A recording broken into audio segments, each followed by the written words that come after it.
ever, within a single year.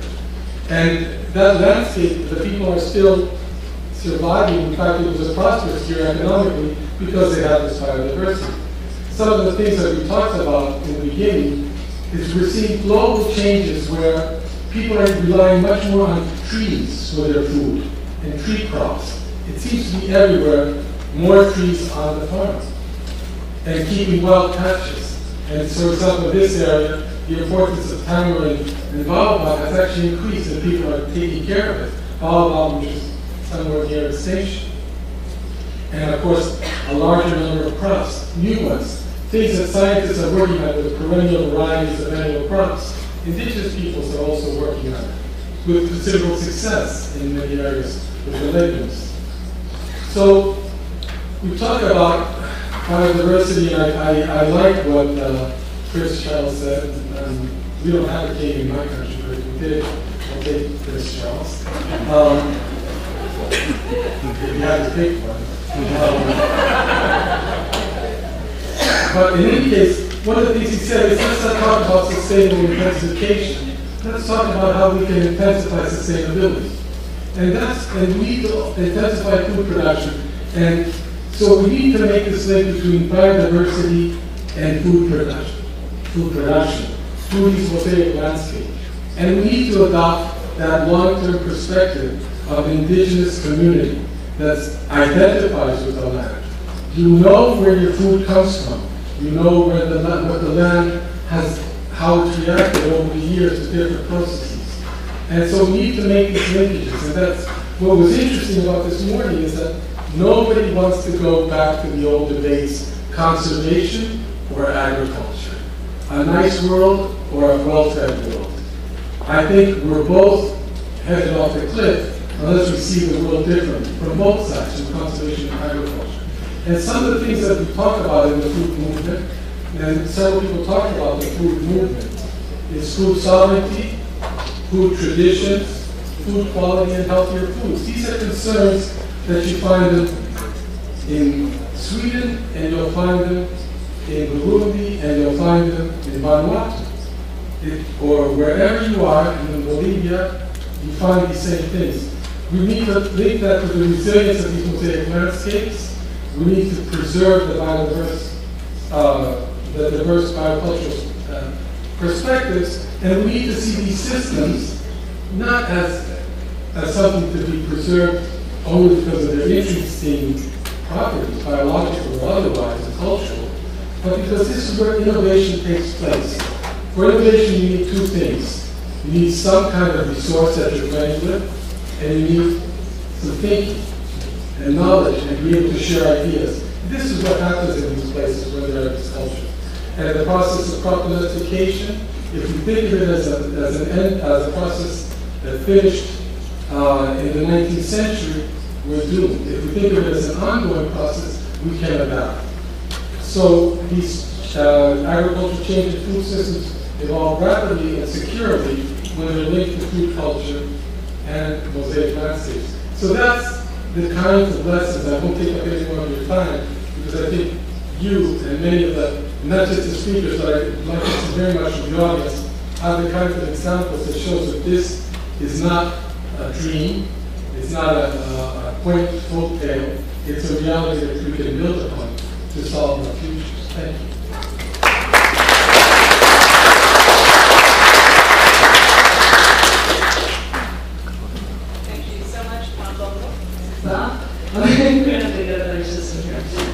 Thank you very much. That was a wonderful stage-setting presentation, and I would like to turn it over now to Vicki Talu-Corpus for an Indigenous perspective on transforming agriculture. Vicki, who's the Executive Director of an organization called Tectela in the Philippines, also served as Chair for the UN Permanent Forum on Indigenous Issues from 2005 to 2010. She has worked as an Indigenous activist for many years, and her organization, whose name in English is the Indigenous Peoples International Center for Policy Research and Education, is involved in enhancing Indigenous peoples' capacities to assert their sustainable, self-determined development perspectives and priorities. And in that capacity, she works with 17 indigenous peoples national networks and local organizations in Asia, Africa, and Latin America. She spoke this morning and gave a wonderful overview of some of the challenges that we face, and now we're going to hear from her again with a little more on activities on the ground. Thank you, Vicki. Thank you very much, Jessica, and thank you very much to Christians and Fund and Biodiversity and Jessica's organization for organizing this event. I would just like to focus on the things that we are doing and why I think that these are crucial things, crucial processes that need to be replicated in fact at scale in many parts of the world. First of all, I just want to mention some of the challenges that I think are really facing us when we talk about agriculture, food security, and conservation.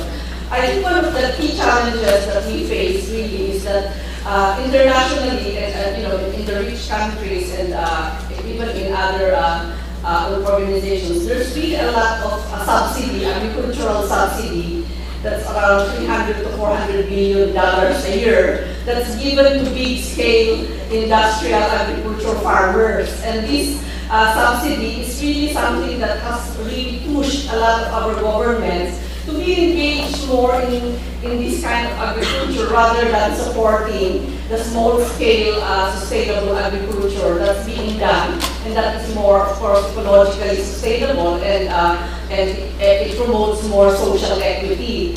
I think this is one big challenge that we face, and some of us have been involved in trying to change these kind of subsidies and maybe push the subsidies towards really the organic and sustainable agricultural practices. I think if we get the same amount of subsidy to support sustainable agriculture, organic agriculture, and of course conservation, then we really will go a very long way. You can imagine $300 billion. It's like almost $1 billion a day goes to the rich farmers of the world to continue promoting the same kind of agriculture that has brought us to this crisis that we face now. So I just wanted to flag that this didn't come out this morning, but I think that's really a reality we need to confront. Secondly, I just want to talk about the work that we are doing. One of the things that we are, the concentration of the work that we are doing right now with many of our indigenous partners in different countries is to promote the idea of indigenous people self-determined sustainable development. And the idea behind it is that we want to promote a system, not just an economic system, a production system, of course a cultural and social system, that uses already agreed upon approaches which many governments have not really implemented as they should. And this is the ecosystems approach, the ecosystems-based approach which has been approved in the Convention on Biodiversity, the human rights-based approach, which of course is a function, is a result of all the more than 50 years of lobbying for respect for human rights, and thirdly, the knowledge-based and culture-based approach, which is of course underpinned also with gender sensitivity approach. These are the kinds of approaches that we want to implement at the local level, and this is something that's really working out very well in some of our communities. One of the communities we're doing this is in Ifugao, in the Cordillera region, where we were able to get the community to adopt this approach. So what they did was to really assess the land uses, the different land uses that they have been doing, and analyze what is wrong with this. And they finally came up with a conclusion that they have to really go back into traditional agriculture because they went into cash crop agriculture, producing temperate vegetables for the market. But they never really earned much from that because the market is controlled by a syndicate. And so they went back to their traditional system, they recovered their traditional knowledge, they did community participatory mapping of their community, and they saw that many of their forests are still largely intact. And in fact, the ecosystem services, their forests are the ones that is the forest that's the watershed of one of the biggest hydroelectric dams in the lowlands that doesn't provide electricity even for them. No? So when they realized this, they really started strengthen their community, and with this approach, they map their community, and they were able to see what's the knowledge that's still there in their practice, that guides their practice, what are the resources that they have, what are the different land uses that they have. Like the picture that Pablo showed earlier, they showed all the different land uses, from the forest to the agricultural land to the rivers, and by showing such a complex system, they realized that this is the system that they need to reinforce. And then they talked to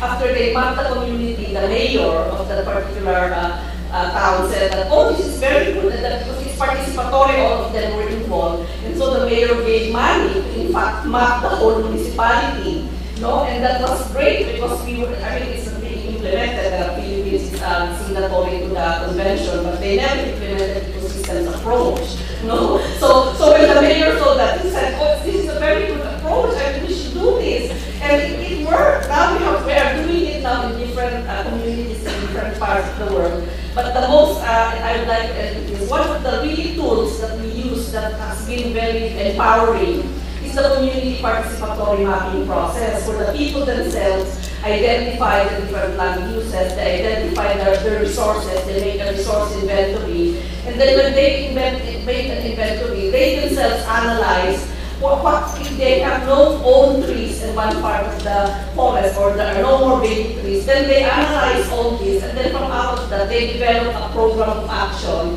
that they in fact fed into the municipality. So the municipality got rid of their local municipal development plan and used the action plan that was developed by the elders, which used exactly the customary agriculture and forest management systems that the elders think is going to work. And which has, of course, the justification is we have this for thousands of years. It worked until now. Why shouldn't it work for the next 100 years? And that was how they convinced the mayor that this is the way to do it. So I think, and of course, globally, we went into the convention again and pushed for the indicators that we think should be adopted by the convention. So now they adopted the indicators of vitality of indigenous languages, vitality of traditional livelihoods, and the extent of land use and land use changes. This has been adopted by the convention, and I hope governments will use this also to measure how they are coping with biodiversity, and of course agricultural biodiversity as well. And so the work from the local level, which will feed into the global, has to again go back into the local level to be able to influence all these programs that governments are taking. So I'd just like to share that with you, and I have to apologize to run afterwards because there's another panel that I'm going to do. But I think that is an experience that we would like to really share, and hope that all of us will be able to have even more profound discussions about the wisdom of pursuing these kinds of actions. Thank you very much.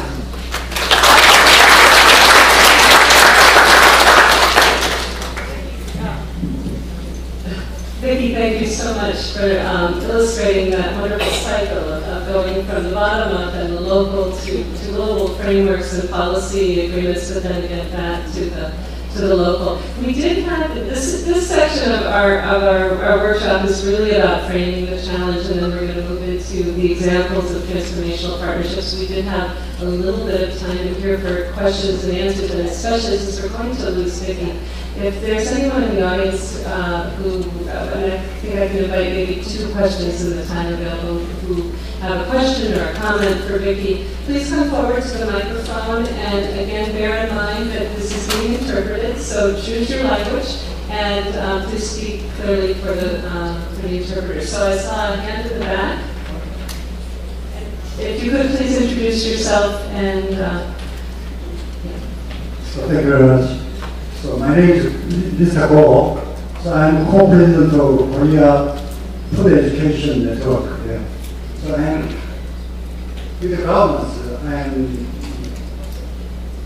With the government, we try to educate the food, especially when we talk about transformation, sustainable agriculture with conservation. And also when we talk with the agriculture and environment, or the change of food culture is also we need, already you mentioned here, especially now there's so many excessive meat subject. So the change into the plant-based diet is needed. So because I know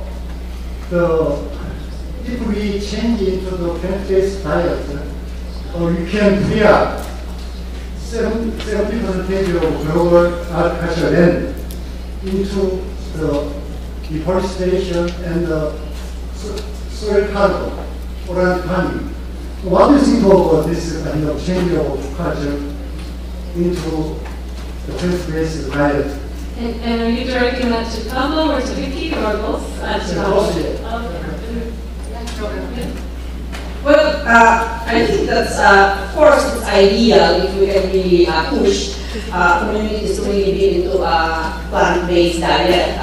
The only thing that I would like to say about that, and for indigenous, many indigenous people, in fact, are really very much have a diet that's plant-based, but we also have to be mindful of that. That's why I mentioned culture as a factor to consider. Because for many indigenous peoples, also, this we use animals, for our own rituals, like for instance the pig, for chickens. These are very important for us in our rituals.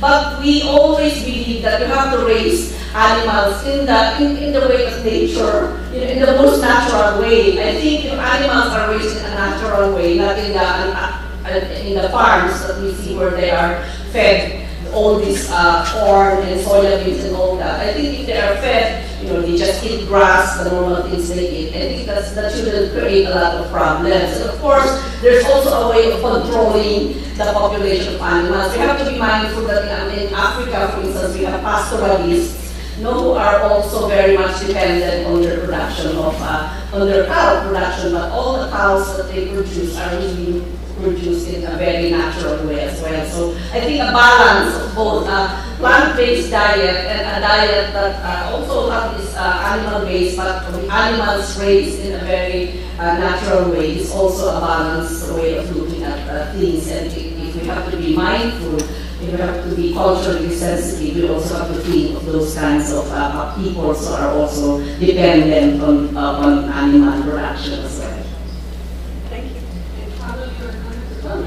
Can I invite, we have time for one more question, and I see a hand in the back, and then we'll move into the next stage. So please do come forward to the mic.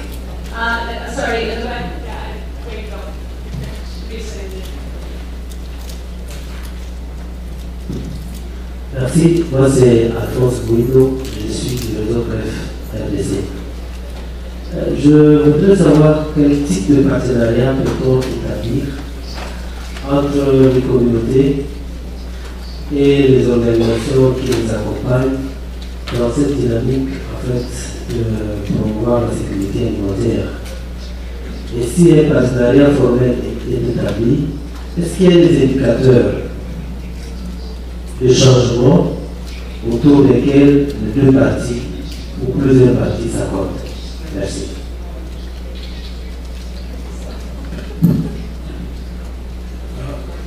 Merci pour votre question.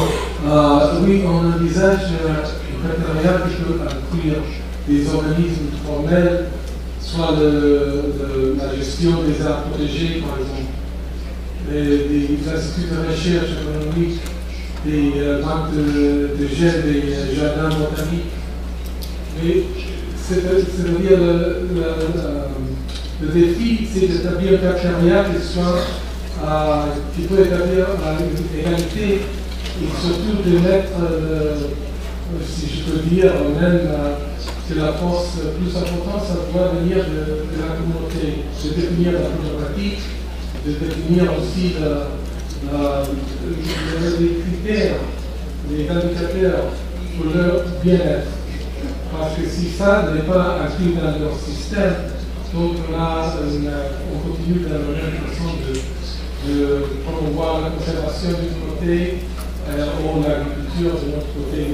Quand la communauté prend charge des indicateurs qui soient sensibles, qui conviennent, qui sont acceptables à leur culture, je crois que ça avance très bien. Des exemples qu'on va présenter d'abord sont plutôt dans ce sens.